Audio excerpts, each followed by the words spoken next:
Here is an update on Hurricane Sandy. 90-mile-per-hour winds. The storm is making landfall. In the next, say, couple hours here, the storm is pushing onshore, and we do have an area we can see just offshore here. It's moving rapidly. It's picking up the pace to 26 miles per hour. So the storm will continue to approach the shoreline here towards just south of Atlantic City and just around the area of Ocean City and Cape May, New Jersey. We'll take a direct hit here. And you can see the large precipitation shield spreading out ahead of it. In fact, a lot of the heavier rains now are pushing into western New York, western PA, but we don't have much in the way of activity across eastern New York and southern New England. However, we do have a lot of wind damage reports coming out. You can see southern New England's been getting winds anywhere from 65 to 80 miles per hour, and that wind core will continue to translate towards the west, towards the rest of southern New England and eastern New York. We can have the spiral bands around the system. It's been raining heavily all day across Washington, D.C., Baltimore, as well as State College, all the way up to Buffalo, New York. We've had some wind gusts in excess of 50, 60 miles per hour across parts of Pennsylvania here, although we don't have very many reports of damage, which is good news. Most of the stuff is damage reports are coming in around New York City here, and we don't have many reported down in Atlantic City because most everything is underwater with the surge. So the surge started to come in this morning, early morning, and it's been continuing.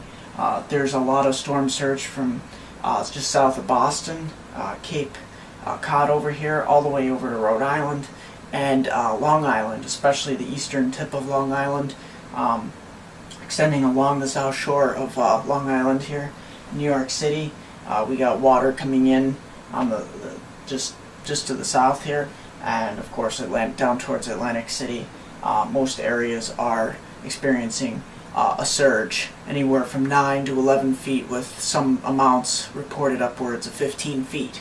So that is something to look forward to and be very cautious of. This system is going to continue to accelerate, probably to 30 miles per hour. This stationary front is providing some lift for all this precipitation just west of it, and we actually have a blizzard.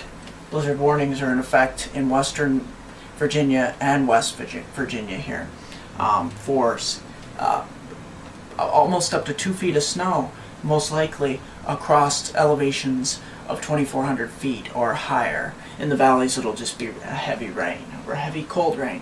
So let's take a look at the GR level 2 radar that we have for this storm.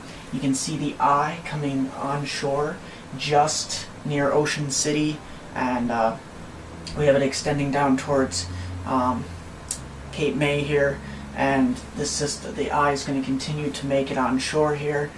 This is the outer eye wall, and this is where the conditions will be the worst. It's going to continue to move rapidly inland here, and we'll probably see more damage reports. The track will probably have to be readjusted here too, as it's moving much quicker. So hopefully we can get the system kicked on out and accelerating faster, which would be very good news for the entire region of the Northeast that's been battered by this storm. So we've had anywhere from crane collapse in New York City to storm surges in Long Island here, wind damage, straight line winds in southern New England. We've had reports of wind damage in New York City itself and Queens, and we also have, of course, most of the reports we have coming out of southern New Jersey we can't get because either the power grid's completely out or the storm surge is pretty far inland at this point. So we're not getting a lot of reports right now, but I'm sure those reports will come pouring in. And there's been a torrential amount of rain here along the Delaware River, upwards of reports of 6 to 14 inches of rain along here. So flash flood warnings are going into effect for most of this area and continuing down into eastern Virginia here. So what do we look for here going into the future? Here's precipitation amounts. We have most of the heaviest precipitation, meaning 4, 5, 6 inches or greater, will stay south of Interstate 80 in Pennsylvania here. And you can see most of this precipitation will fall across southern New Jersey, Delaware, Maryland, on up into southern and central Pennsylvania, up into western New York. So this is the area to watch for heavy rain development. Most of the southern tier of New York, heading on northeastward, will actually probably get dry slotted for the most part by this storm. A dry slot meaning it's going to be on the east side, so you'll mostly experience just a lot of wind on the order of, especially in the higher elevations. Let's take a look at wind gusts. Current wind gusts anywhere from a lot of the reporting stations that are reporting 70, 80, 90 mile per hour winds are actually offline right now because they've been knocked out, either the power or they've been damaged by the wind.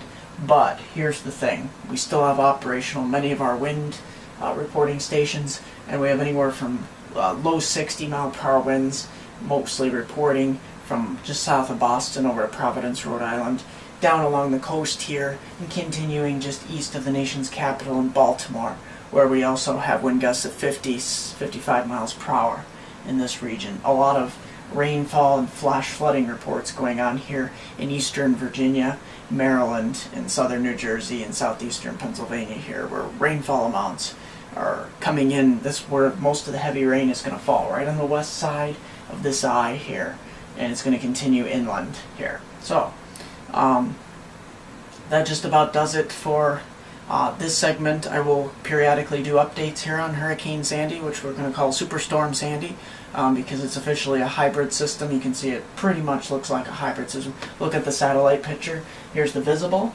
really well defined eye. Here's the water vapor. You can see some dry slot coming in, and that's why I believe many areas from the central southern tier eastward into the Catskills and over by southern New England, even down towards New York City, we'll get this dry slot moving in, but it'll still be windy, winds gusting up to 50 to 60 miles per hour occasionally, which could take down some trees and power lines. As far as this is concerned, we're looking at a system that is rapidly moving, which is good news, and hopefully we'll continue to see this storm move out of the picture. I'm meteorologist Mark Molnar. Like us on Facebook, we're MeteoMark. Don't forget to subscribe to us, like the video if you liked it, question or comment if you're in a location. Oh, and don't forget to post your damage reports, either via my Facebook page, my website, www.meteomark.com, or you can post the damage reports on YouTube as well. And of course, if you'd like to ever send any photos of the damage, those are welcome as well. I'll even post the damage reports on upcoming videos and websites. So here's the quick 4-day forecast for my viewing area. For anybody that's around my hometown, we're also being affected by Hurricane Sandy as well. So here, just west of Binghamton, New York, here's the 4-day forecast for our area.